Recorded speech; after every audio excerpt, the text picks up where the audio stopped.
Children can't learn when they are having a trauma response. The most reasonable and academically oriented and trained psychologists, pediatricians, therapists, teachers, and parents will all agree with this. When a child is having a trauma response, which is essentially that their subconscious survival brain is perceiving they're in danger, under life threat, they actually can't process information rationally. They can't understand cause and effect. They're not able to even necessarily communicate or understand auditory input effectively, just like anybody else who was in a car crash, held up at gunpoint, or who had suffered neglect and abuse. Here is where the logic breaks down, however, for many professionals and some parents.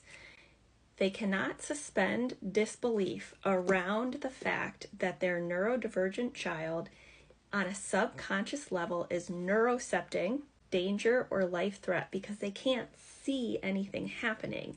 They can't see that external indicator, and there's a degree of needing to trust and believe that the neuroception, the subconscious perception of threat, can be activated by lots of things that are not visible to the outside. Like, for example, an autistic child who's having a fight-flight response to sensory input like fluorescent lights and a lot of noise, or like a pathologically demand avoidant child who is constantly perceiving threat on a subconscious level whenever they don't have autonomy, freedom, and choice. It's the same mechanism. In both cases, neurodivergent children and traumatized children, in both cases, their nervous systems are being set off.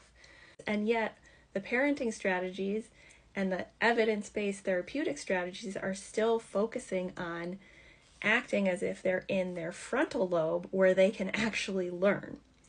So this logic, to me, is very clear. It's brain science.